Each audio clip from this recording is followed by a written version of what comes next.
Assalamualaikum warahmatullahi wabarakatuh. Perkenalkan, nama saya Ivan Agusman Adi Setiawan, NIM 22074017. Baiklah, dalam video ini saya akan menjelaskan sebuah produk makanan, yaitu produk dendeng pensi, yaitu salah satu makanan khas dari meninjau. Baiklah, yang pertama, apa fungsi inti atau manfaat produk? Pensi tergolong dalam komunitas kerang danau. Kerang merupakan makanan sumber protein hewani dengan kategori komplit protein. Karena mengandung asam amino esensial yang lengkap sehingga mudah diserap tubuh. Kerang juga merupakan makanan sumber vitamin larut lemak dan air serta sumber utama mineral yang dibutuhkan tubuh seperti indium, besi, seng, selenium, kalsium, fosfor, kalium, dan fluor. Komunitas kerang memiliki kandungan kolesterol yang rendah, yaitu sebesar 20,2 mg atau 100 gram. Kadar kolesterol kerang yang rendah menyebabkan kerang dapat dijadikan sebagai bahan pangan untuk diet. Juga dapat mencegah penyakit jantung koroner. Yang kedua, bagaimana wujud produk? Dapat kita lihat di layar, ada gambar produk dendeng pensi. Membuat dendeng giling pensi dengan pensi dibuburkan, dibumbui, kemudian dicetak menyerupai dendeng lalu dikeringkan. Hal ini bertujuan untuk meningkatkan nilai jual pensi serta mengenalkan kepada masyarakat produk olahan pensi yang enak dan juga tahan lama. Dan yang ketiga, penyempurnaan produk. Beberapa penyempurnaan dendeng pensi yang dihasilkan masyarakat umumnya kurang bagus, di mana teksturnya lumayan keras dan penampakan kemasan yang juga kurang sempurna. Serta aroma dan rasanya yang amis membuat konsumen yang bisa tidak tertarik dengan dendeng tersebut. Yaitu kita bisa dengan cara memilih kualitas bahan yang baik dan racikan bumbu yang bisa menyesuaikan dengan selera konsumen yang berbeda-beda. Dan juga pada tampilan kemasan yang dibuat lengkap dengan label atau merek produksinya itu sendiri, agar memudahkan konsumen untuk mencari info tentang makanan ini seperti sertifikasi halal, komposisi, alamat produksi, nomor yang bisa dihubungi, dan lain-lain yang bisa memudahkan konsumen. Selanjutnya, latar belakang. Mengapa produk ini dikembangkan? Menurut saya, karena produk ini termasuk ke dalam kategori UMKM, usaha mikro, kecil, dan menengah, yang khususnya berasal dari daerah meninjau, dan pengembangan produk ini bisa menjadi strategi yang penting untuk pertumbuhan, keberlangsungan, dan kesuksesan dalam pasar yang berubah dengan cepat. Dan bisa mengenalkan salah satu masakan atau makanan khas yang berasal dari meninjau.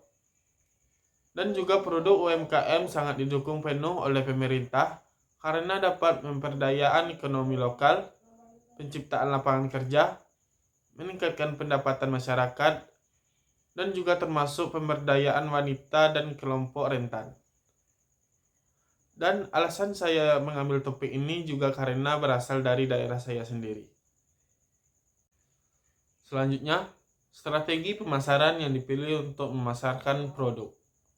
Yang pertama, pemasaran langsung. Melalui promosi penjualan, pameran dagang, atau demonstrasi produk secara langsung kepada konsumen. Yang kedua, pemasaran media sosial. Memanfaatkan platform media sosial untuk membangun merek, berinteraksi dengan pelanggan, dan mempromosikan produk. Yang ketiga, pemasaran influencer. Melibatkan tokoh atau influencer dalam industri untuk mempromosikan produk kepada audiens mereka. Yang keempat, pemasaran berbasis lokasi. Memanfaatkan strategi pemasaran yang berfokus pada lokasi tertentu seperti pameran UMKM, acara-acara festival, iklan lokal, atau promosi yang ditujukan kepada pasar spesifik. Yang kelima, pemasaran kemitraan bisnis. Mengembangkan kemitraan dengan perusahaan lain untuk memasarkan produk bersama atau memanfaatkan saluran distribusi mereka. Dan alasannya, Dengan pemasaran yang langsung kepada konsumen dapat melihatkan dan uji coba atau testimoni kepada konsumen langsung, agar bisa merasakan dendeng pensi ini secara langsung. Dan pada pemasaran di media sosial akan memudahkan berinteraksi dengan pelanggan secara luas dan mempromosikannya sehingga dapat mudah dijangkau oleh banyak orang. Dan ditambah lagi dengan adanya influencer untuk menyampaikan promosi iklan dengan ekspresinya tentang mencoba produk ini. Pemasaran berbasis lokasi. Ini bisa menawarkan produk kepada pelanggan yang hadir di lokasi atau saat acara tersebut dan bahkan bisa mempromosikan kepada UMKM lainnya nantinya. Dan pemasaran kemitraan bisnis. Owner atau kelompok UMKM ini dapat bekerja sama dengan perusahaan yang besar seperti pada pusat oleh-oleh, pusat makanan yang berasal dari danau, dan juga bisa menitipkan barang produksi ke tempat-tempat wisata yang sering dikunjungi orang banyak. Selanjutnya, segmen pasar yang dipilih untuk memasarkan produk. Yang pertama, demografis. Pengunjung atau wisatawan yang mengunjungi Danau Meninjau dan juga pengendara yang melintasi jalan Danau Meninjau membuat ketertarikan untuk membeli oleh-oleh khas Danau Meninjau. Dan juga bisa perantau yang dari luar Sumatera Barat yang ingin mencicipi salah satu makanan khas Meninjau. Yang kedua, geografis. Dengan mendirikan kios atau ruko yang berada mudah untuk diakses oleh konsumen seperti di tepi jalan atau pasar, dan juga bisa mendirikan stand pada acara-acara UMKM, festival, dan pameran lainnya. Dan alasannya, wisatawan. Pengunjung yang melewati jalan di Meninjau dapat membawa buah tangan, khususnya makanan khas dari hasil danau. Perantau, pelanggan yang dari luar Sumatera Barat dapat mencicipi salah satu makanan khas dari Danau Meninjau dan dapat melepaskan rasa kangen dengan makanan yang berasal dari Meninjau. Tempat yang strategis dapat memudahkan konsumen untuk mengakses dan bisa melihat langsung ke tempat kios atau ruko penjualan. Dengan mendirikan stand-stand agar memudahkan penjualan yang berpindah-pindah tempat. Dan selanjutnya supply chain dendeng pensi. Pada produk ini ada 5 supplier tier pertamanya atau pemasok tingkat pertama,